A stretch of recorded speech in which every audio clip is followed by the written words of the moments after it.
Guys, I made this website as a project zero for CS50 edX, and this website is about my favorite sport, which is cricket. So in this website, I have four HTML pages, and the first page, which is index.html, talks about what is cricket. So in this website, I have used uh, CSS, SCSS, and Bootstrap 4. The navbar and the carousel are a part of Bootstrap 4.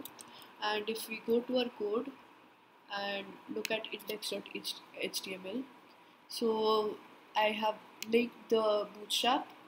I have an styles.css, a styles.scss, which I have mapped as style2.css. So in the index.html, there's a navbar and a carousel. The carousel has three pictures.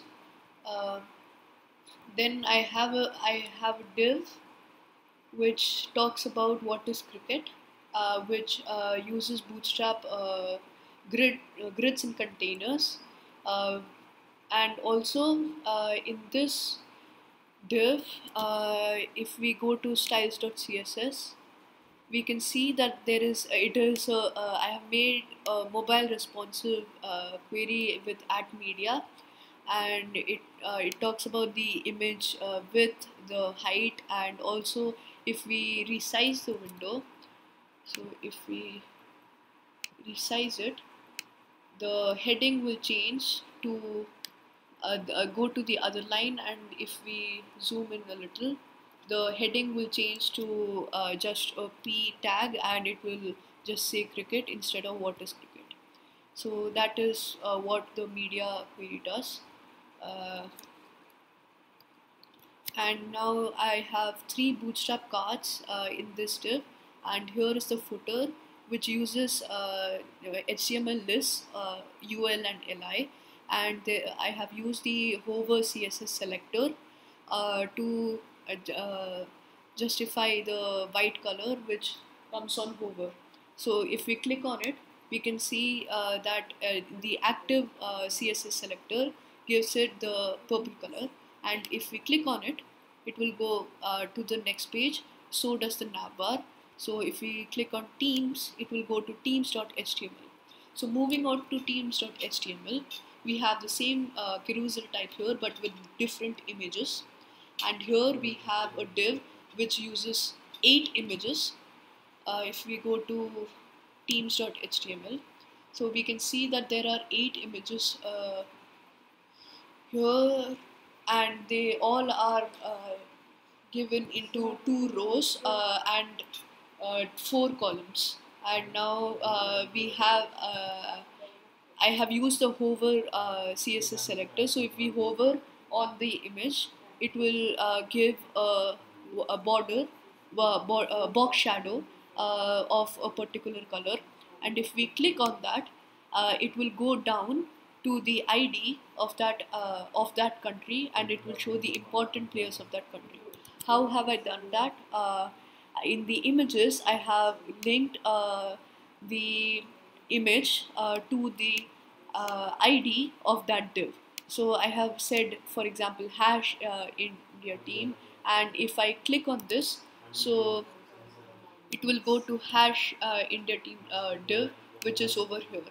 So if we look at this code, if we look at styles.scss, we can see that I have given variables for the different colors of the different countries.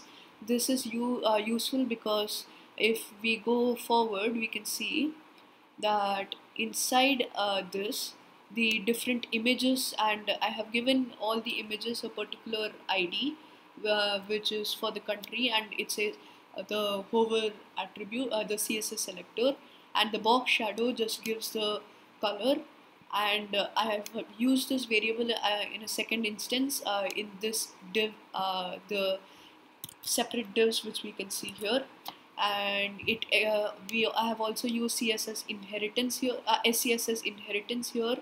I have given the percentage teams over here, and I have extended this in each of the different divs which we can see, and just given it a different background color, and the background color is the variable which I had said before.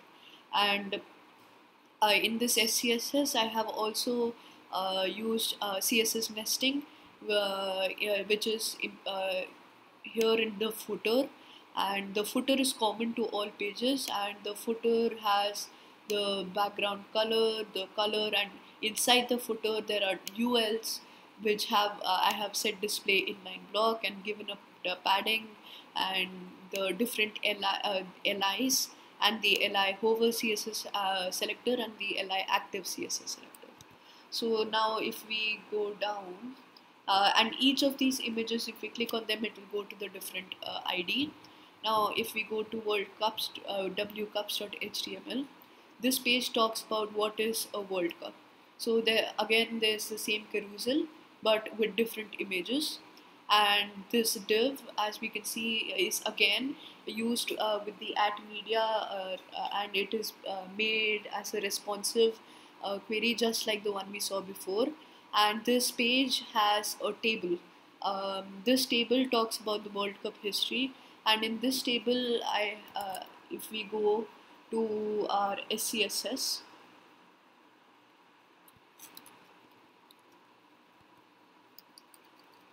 and look at the code.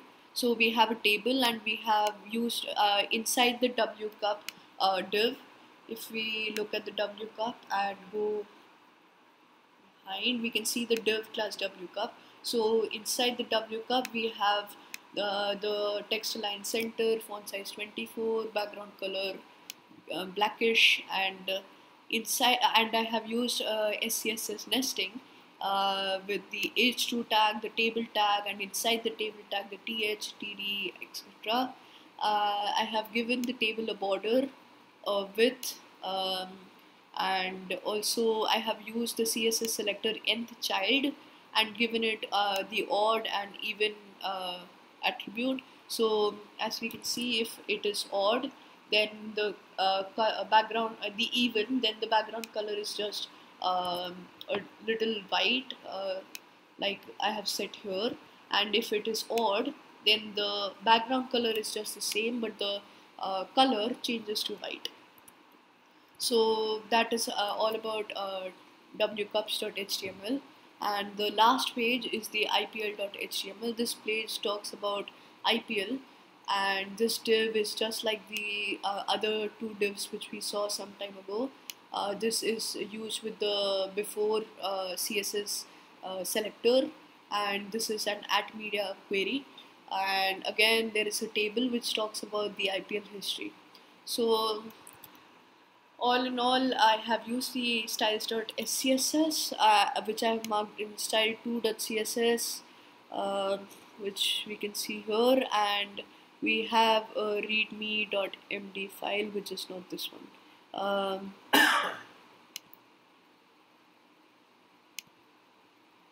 The readme.md file talks about the website. I have specified what all I have used in the different web pages, Bootstrap 4, before CSS selector, just like all the things which I mentioned before. So yeah, that's all about the website, and I had a lot of fun making this website. Thank you.